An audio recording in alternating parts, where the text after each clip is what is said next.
Start record. Okay, we are live. All right. Great. Some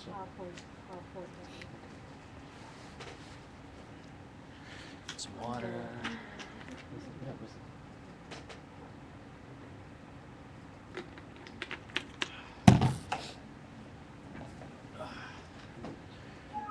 Okay, I'm just going to start. Thanks for coming. All for you.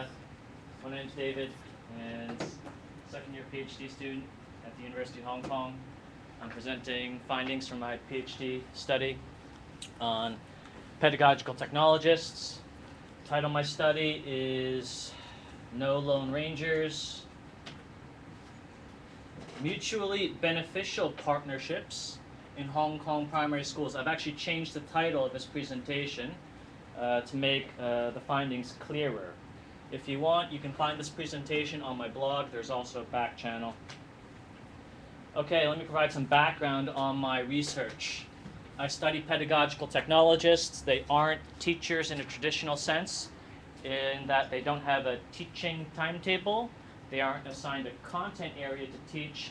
They aren't given a year group to teach, and they aren't given a class to teach. They aren't technicians in the sense that their primary job is not to support the technical aspect of teaching through IT. Their primary responsibility is supporting the pedagogical aspect of teaching through information technology. I use this superhero metaphor because they do extraordinary things in schools. There are very few of them, and we don't have a very clear idea of what they do. And part of this idea of not having a clear idea, part of the problem is all of the myriad job titles there are for pedagogical technologists. I created this term, pedagogical technologist. Here you can see many examples of different job titles. Right now they're bankrupt. We actually cannot, how would I describe this? Since this job is so new in schools, we don't have a standard job title for this yet. Now, few schools have pedagogical technologists because few schools have decided, hey, we want to make technology to transform teaching and learning a priority in our school. So the evolution of jobs to support teaching through technology coincides with the integration of technology into the curriculum. So, for example, when you decide to have computers in a school, you need technicians, right? When you decide to have technology as a discrete subject in school, you need a technology teacher. When you decide, hey, we actually really want to put a whole school effort into integrating technology into our curriculum and transforming teaching and learning through technology, maybe you need to consider a pedagogical technologist, a full-time role to support the pedagogical aspect of teaching through IT. Okay, so this is how I actually went about studying pedagogical technologists. I developed 5 cases. I followed 5 pedagogical technologists around for 10 months, and I tried to show a variety of cases, different examples of what pedagogical technologists do in their schools to impact schools' ways of working with and through technology. So since I want to show variety, I had to make some decisions about the kinds of pedagogical technologists I wanted to follow and the kinds of schools that I wanted to showcase as well. So I don't want to show you 5 cases of the same thing. I want to show you 5 things that are just a little different. Okay, so how exactly did I know what I was doing? If we don't have a clear idea of what pedagogical technologists do in their schools, how exactly do you go about researching all of this? How exactly do you go about exploring things? Well, what I did was I met these pedagogical technologists, and then I explained my research to them. We had initial interviews. We brainstormed episodes that I could observe and people that I could talk to, and we decided these based on opportunities for learning. Again, I want to show you a variety of ways by which pedagogical technologists impact schools' ways of working with and through technology, so we need to show you the good stuff. What are the opportunities for learning about each pedagogical technologist and his or her work in the school? So once I start collecting data, one thing leads to another, a snowball effect, right? I observe this, I see this is interesting. Okay, then let's observe this, all right? I hear about this, so let's watch this. Oh, I hear about this person, let me talk to this person. So this is a snowball effect in research. Okay, let me go to the findings and discussion. So what exactly did I find out? I found out a lot of things. Here's just one of them. I found that in the schools where pedagogical technologists work in schools, well, I noticed that these pedagogical technologists worked more closely with one person than perhaps another person. All right, so this is compared to just a pedagogical technologist working by himself or herself, or working with 2 or 3 people closely. I noticed that, well, this pedagogical technologist spends a lot of time with a particular person. And what I noticed was the roles of the different people, in fact, were different. All right, it wasn't just like the pedagogical technologist spends a lot of time with teachers. It could be another pedagogical technologist, a teacher, an administrator, even a vice principal. And there are a variety of practices as well. All right. So the pedagogical technologist has a mutually beneficial relationship with someone else in the school. They collaborate together and develop technological, pedagogical change practices. And this generally involves a good deal of technological, pedagogical knowledge. Okay, so what are some of the reasons for having these mutually beneficial partnerships? These partnerships where the pedagogical technologist and the partner and the school benefit. And these are just some of the quotes from my research. And one of the important factors is reach. If you work by yourself to innovate, well, you can only reach so many people in your school with your innovation, because I only know so many people in the school. For example, if I work in a school, I only know you 2 guys. For some reason, I don't know those people, or I'm not very close to those people. However, if I know someone else, it increases the likelihood that if we work together in developing technological, pedagogical change, that this person can also reach other people in the school, unreached people. All right, for whatever reason, maybe those people are afraid of me, but aren't afraid of that person. So that means that if they need help from me, for example, they can go through that person. All right, so it increases the reach of technological, pedagogical change in schools. It increases the pedagogical technologists' reach. Okay, another finding, augmenting technological, pedagogical knowledge. And Dr. Siemens mentioned that yesterday about hunches. 2 brains are better than 1. 2 heads are better than 1, right? So if I have this knowledge, and then another person has a similar degree of knowledge, it could be a lesser degree, but a similar degree, then perhaps we can improve the quality of technological, pedagogical change that we work on, right? The sum of our knowledge is greater than our individual knowledge, which is why it's important to work together, right? So when you have someone else who's experimenting or testing things for you, well, you know what? That's going to make you smarter when that person reports back to you and shares what's going on. In the same way, when you share what's going on with that person, you help to make that person smarter. Right? Okay, so what does this all mean? So there are mutually beneficial partnerships in schools. Well, it's a different way of doing things, right? It's a different way of operating because in a lot of schools, you just have people innovating by themselves. And as Dr. Liu was talking about, it's hard to scale up these changes, right? Because you're just working by yourself. And you only know this number of people. So it's a way to also not only improve the reach of your innovations, but also it's a way to improve the quality, as I said. If you're just working by yourself, you're in charge of monitoring all the quality processes of this teaching and learning innovation, right? And basically that's no more than amateurism, right? You need another person to help you to develop what's going on in the school. And it's a new way of transferring information.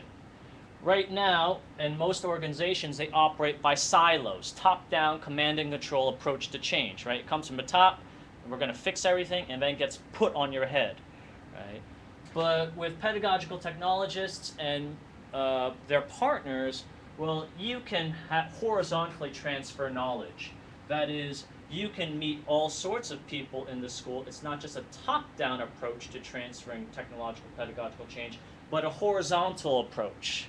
That is, you and your partner are able to reach all sorts of people, parents, teachers, administrators, with the technological pedagogical change. Okay. So what? All right, who cares, right? Most schools don't have pedagogical technologists. Most schools are not in a place to transform their teaching and learning through technology, all right? So who cares, right? What I'm saying is the findings from this study can be applicable to most schools. Even though most schools don't have pedagogical technologists or they aren't at a place in their technological pedagogical journey to have one, the findings can still be applied. How? We have to really emphasize the partnerships in schools. One, what can schools do? Like a local school in Hong Kong. Identify who the champions are, all right? Who are the people with great technological pedagogical knowledge? Who are the people who are advocate champions, people who want to facilitate change, all right? And again, we have to have an open mind about this. They could be parents, students, administrators, teachers, someone else, all right? We have to actually keep an open mind. We have to be aware of who those people are, the champions in the school for change. We also have to be able to identify who are the other people in the school who are interested in change.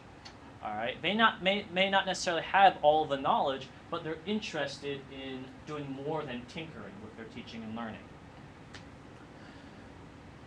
Then what do we need? We need access. All right, these champions should be encouraged, not forced, to really mingle with people, all sorts of people in the school, to find partners. People that they can work with to, again, scale up the technological pedagogical change. And oftentimes this just has a lot to do with physical space, all right? And this actually was very important in findings. Just providing people with a common room where people can sit together and talk. And again, it's important to remember that all of these partnerships are not compulsory. In a sense, they're voluntary, for which reason they are mutually beneficial. No one's forcing you to do these kinds of things.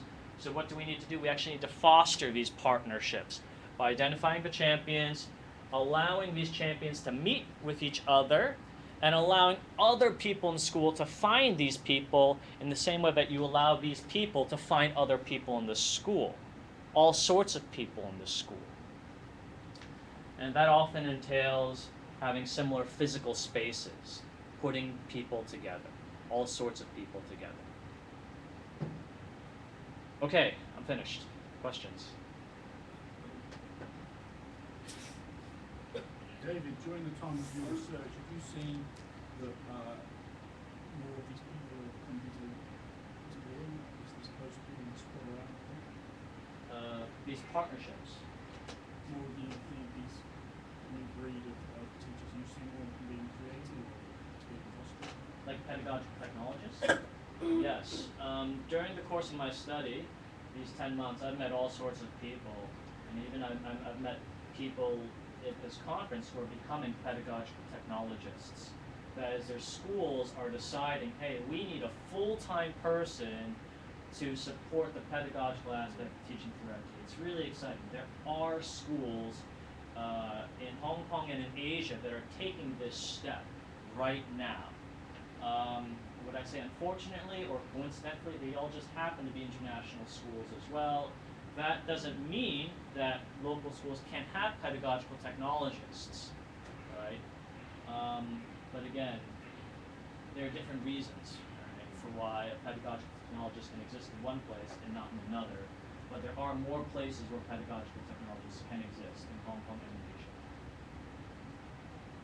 That means your research based on the research is based it wasn't based on the international schools per se. I found these pedagogical technologists, they just happen to work in international schools.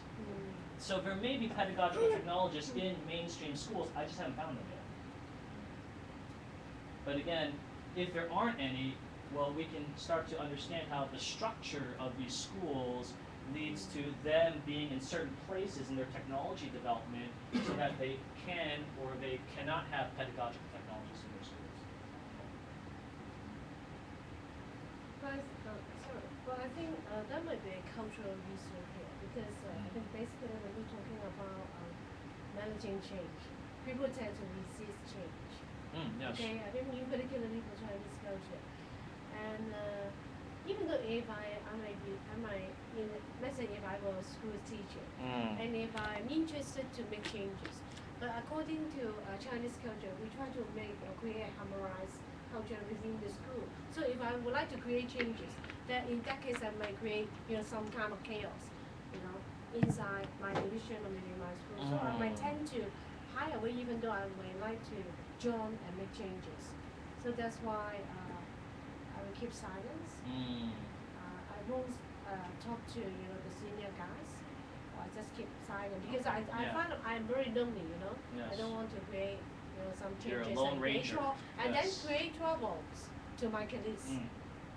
Are those schools, are those national schools who have pedagogical technologists and implementing the mobile learning at the They, again, let's not use these terms, they are very aware of how technology impacts teaching and learning, and their priorities to, again, use technology in a way to change teaching and learning to improve it. So in that sense, yes, they could be interested in e-learning or mobile learning or game-based learning or any of these kinds of things. That could be the case, or developing their own textbooks or books or e-books. That could be the case as well. It depends on the school, on the context. As far as I know, some local schools, they are implementing e-learning at some primary schools. Yes. And did you go over there to see if they have pedagogical technologists? No, I did not. Again, all schools are to a degree becoming more aware of technology. I cannot visit every school. I know most schools have IT coordinators who are teachers, generally the IT teacher like I was, and then given the extra responsibility to facilitate technological pedagogical change. But that's not a pedagogical technologist, because a pedagogical technologist is not a teacher in a traditional sense, just full-time changing things. Thank you.